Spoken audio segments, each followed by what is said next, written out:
समर भैया मर्द अगर चलाक रही जब चाहे मेहरारू के बहका ले केहू दूसरों के मेहरारू के बहका ले बा मर्द अगर चलाक रही तो मेहरारू के पट दे पटाई ले अभी मर्द चलाक पतनी एकर दिमाग देखा का कहत समय करे मजा मिली नहीं ऐसे कुलरिया में कुलरिया में रानी जवन मजा पूरा दे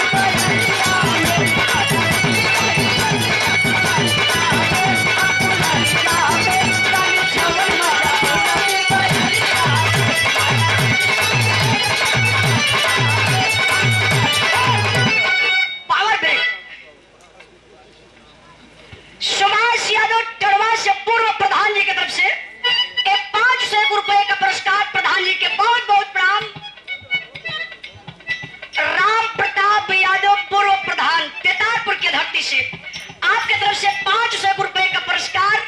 मास्टर साहब के मेहरारू बदे। मास्टर साहब के मेहरारू देखा समर भैया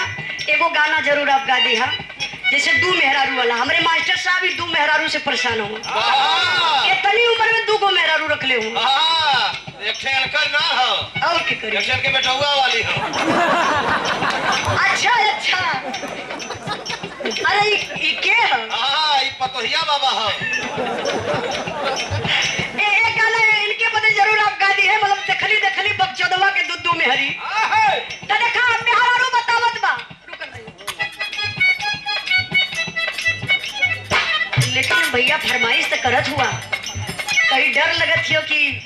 चली दरोगा जी के घर में होत बा अगर हम जेलों में जाई तो छोड़बे करिए चच्चा अरे बिहार सिपाही खोजम तो प्रोग्राम में बंद हो जाई। देखिए आयोग इतना बड़ा टाइट बा समाजवादी गीत के भैया फरमाइश कैलन एगो गाना हम दोले बनी आप लोग बहुत अपन प्यार दुलार सम्मान दिली उजाला यादव ऑफिशियल पर दौड़े सपा कर सकिलिया गावे गावे और ये आप लोग बड़ा सुन के अपन प्यार दुलार बरसौली लेकिन समाजवादी गीत के फरमाइश का तो भैया जरूर आपका गीत हो जाए लेकिन जेल में जाए तो छोड़ावे के आपके पड़ी। क्या देखिए विवेक की आज सदस्य जिला पंचायत सदस्य गाजीपुर के धरती से आपके तरफ से